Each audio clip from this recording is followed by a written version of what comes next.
बिस्मिल्लाहिर्रहमानिर्रहीम। अस्सलाम वालेकुम नाज़रीन, आप यूट्यूब चैनल देख रहे हैं। मैं इमरान ख़ान हूँ। आज 9 अप्रैल है। 1 साल मुकम्मल हो गया। 1 साल मुकम्मल हो गया रजीम चेंज ऑपरेशन को। ये वो दिन था जब पाकिस्तान के ताकतवर लोगों ने, बल्कि इदारों ने मिलकर सियासतदानों के साथ पाकिस्तान की एक हुकूमत को घर भेजा था।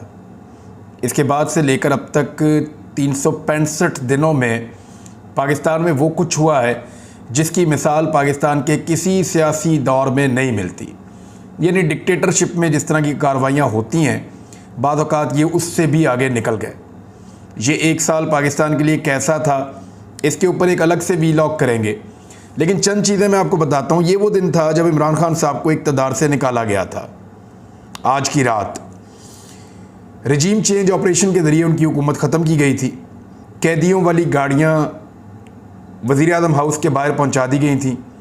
रेड जोन को सील कर दिया गया था।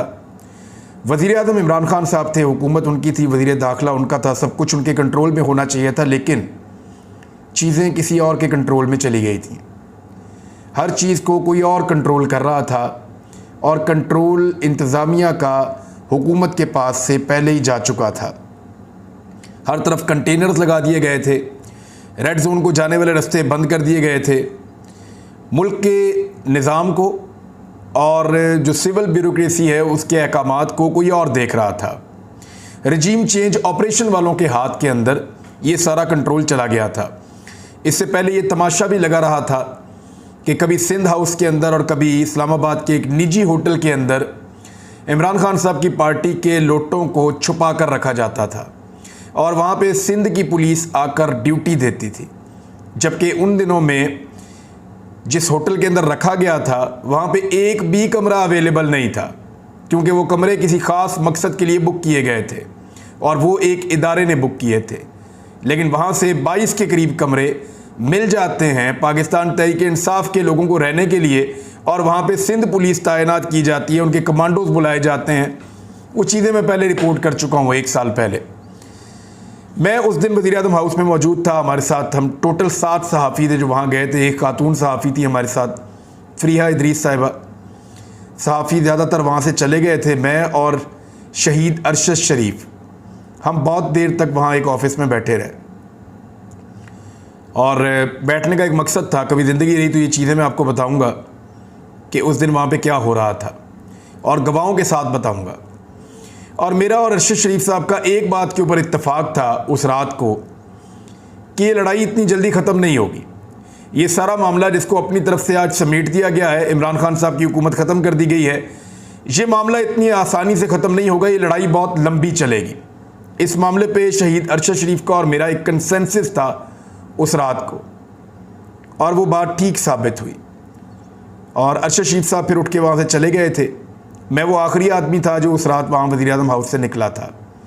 मैंने इमरान खान साहब को डायरी उठाकर जाते हुए देखा था और ये रिपोर्ट किया था कि जब वो आदमी वहाँ से जा रहा था, मैंने उनके लोगों से पूछा, मैंने कहा जी सामान किधर है इमरान खान साहब का? सहाफ़ी हूँ मैं, मेरे दिमाग में ये था कि ट्रक आके लगेंगे, देखूँगा कौन सा सामान जाता है। तो मुझे जो जवाब देने वाला शख्स था उसने ये कहा कि इस वज़ीर आज़म हाउस में एक चप्पल भी नहीं है। ये लफ्ज़ उसने इस्तेमाल किया था और उसने कहा कि ये सिर्फ एक डायरी लेकर आते हैं और ये डायरी लेकर वापस चले जाते हैं। उनकी डायरी के ऊपर उन्होंने एक सफ़ा रखा हुआ होता था, ऐसे खाली सफ़ा ऊपर ना, तो उस सफ़े के ऊपर लिखा होता था, डायरी के ऊपर उन्होंने इसलिए रखा होता था कि वो नहीं चाहते थे क्योंकि पढ़े उस पर क्या लिखा हुआ है। उस पर खादमे मदीना लिखा हुआ होता था। ये भी मुझे, और उसके बाद उस रात ही इमरान खान साहब ने हम लोगों से बात करते हुए पूछा था कि देखना कोई रह तो नहीं गया इस मुल्क पे जो मेरे खिलाफ ना हो। तो इस पे काफ़ी डिस्कशन भी हुई थी। अरशद भाई ने भी इसका जवाब दिया था कि तमाम इदारे एक्सपोज हो चुके हैं, बल्कि अदालतें भी खुल चुकी हैं। ये वो रात है जिस रात अदालतें खुली थी।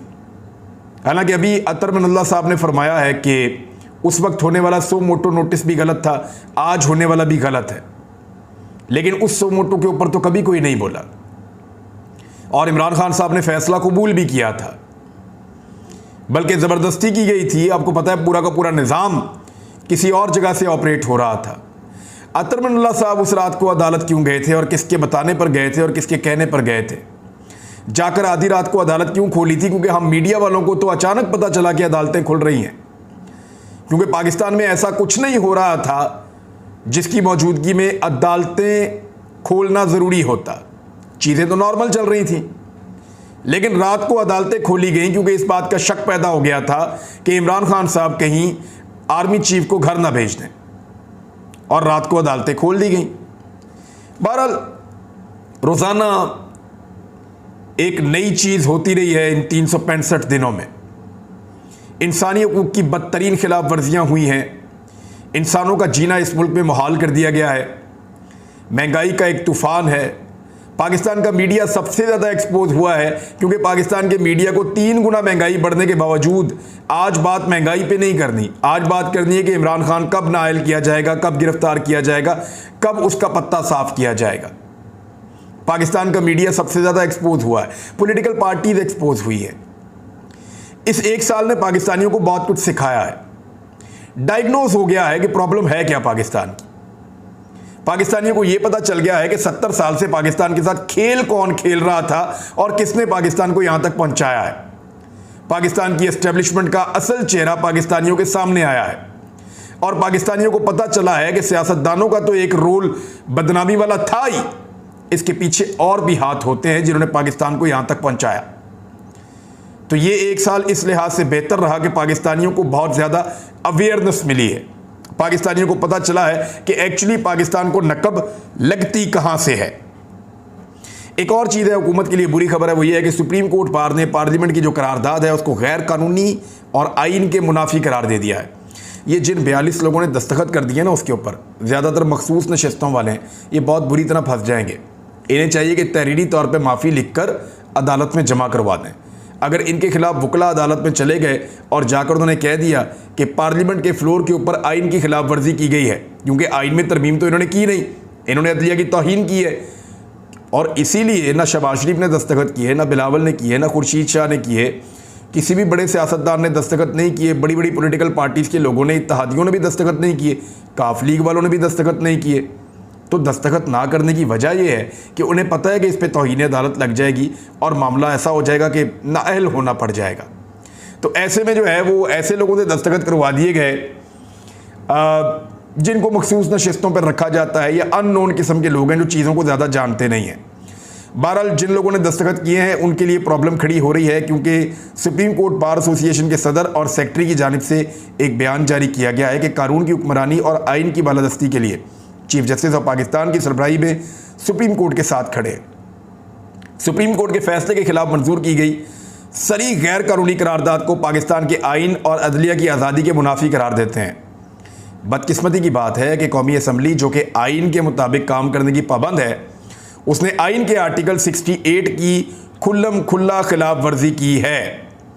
आर्टिकल 68 किसी जज या जज के तर्ज अमल के हवाले से पार्लियामेंट में बहस करने से मना करता है। ये आर्टिकल 68 को आप समझ लें कि पार्लियामेंट के अंदर किसी जज या जज के तर्ज अमल के हवाले से बहस ही नहीं की जा सकती। आर्टिकल 6 इसमें मना करता है। अरकान पार्लियामेंट ने अदलिया के अरकान के खिलाफ तौहीन आमेज़ और इंतहाई अहानत आमेज़ तबसरे किए हैं। ये तबसरे ना सिर्फ आइन की खिलाफ वर्जी बल्कि अदलिया की सालमियत के लिए बराह रास्त चैलेंज है। पार्लियामेंट, अदलिया और एग्जेक्टिव को आज़ादाना तौर पर काम करना चाहिए। रियासत की कोई शाख किसी दूसरे पर तजावुज़ नहीं कर सकती और ना ही उससे बढ़तर है। बहरहाल ये तो हो गया। अब एक और काम देखिए, एक कौमी सलामती कमेटी की मीटिंग होती है और उसमें यह तय किया जाता है, मैं बुनियादी चीज़ें आपको बता देता हूँ, कि दोबारा से एक भरपूर ऑपरेशन पाकिस्तान में किया जाएगा और जो मुज़ाकरात की पॉलिसी थी उसको गलत पॉलिसी करार दिया गया और अब जो नई पॉलिसी बनाई गई उसमें यह कहा गया कि मुज़ाकरात नहीं होंगे बल्कि अब ऑपरेशन किया जाएगा कलदम तंजीमों के ख़िलाफ़। तो एक तो मैं आपको बताऊं कि ये इमरान खान साहब के खाते में डालने की कोशिश की गई कि जो मुज़ाकरात वाली पॉलिसी है ये सिर्फ इमरान खान साहब की थी। मैंने आपको पिछले वीलॉग में भी कहा था कि ये जनरल बाजवा, जनरल फैज़ की पॉलिसी थी। इमरान खान साहब इसके हामी थे और हामी अभी भी हैं, और अभी भी लोग नहीं चाहते कि पाकिस्तान के अंदर खून रेजी हो या दूसरे मुल्कों की लड़ाई पाकिस्तान के अंदर लड़ी जाए। दूसरी बात यह है कि 313 के मानने वाले तो पाकिस्तान में सारे ही हैं। वो जो 313 थे उन्होंने तो कुफार से लड़ाई की थी। तो कुफार से अगर आपको लड़ाई करनी है तो जाके आप फ़लस्तीन को या कश्मीर को आज़ाद करवा लें। ये इस्लामाबाद के अंदर तो कुफार मौजूद नहीं है। वहाँ पे जो लोग मौजूद हैं, चाहे वो मम्मी डैडी हैं, चाहे वो बर्गर हैं, चाहे वो पुलिस वाले हैं, चाहे वो हमारे फौजी हैं, वो सारे भी 313 के मानने वाले हैं। तो इस किस्म का कोई कॉपीराइट तो नहीं है किसी आलम दीन के पास या किसी फ़िरके के पास या किसी मौलवी के पास कि 313 के मानने वाले सिर्फ हम हैं। 313 के तो सारे मुसलमान मानने वाले हैं, तमाम फ़िरकों के लोग मानने वाले हैं। इस्लाम मोहब्बत का दर्स देता है, नफ़रत का दर्स नहीं देता। नफ़रत नहीं फैलानी चाहिए। मैं पिछले कई सालों से सारी नमाज़ें पढ़ता हूँ अल्हम्दुलिल्लाह। ये बात मैंने कभी आपको नहीं बतानी थी और ये मेरी और मेरे रब के बीच का मामला है, लेकिन आपको मैं सीरियसली बता रहा हूँ कि मैंने जो बयान सुना जिसके बाद मैंने नमाज़ 5 वक्त की पढ़ना शुरू की, वो इंजीनियर मोहम्मद अली की थी, उनका बयान था।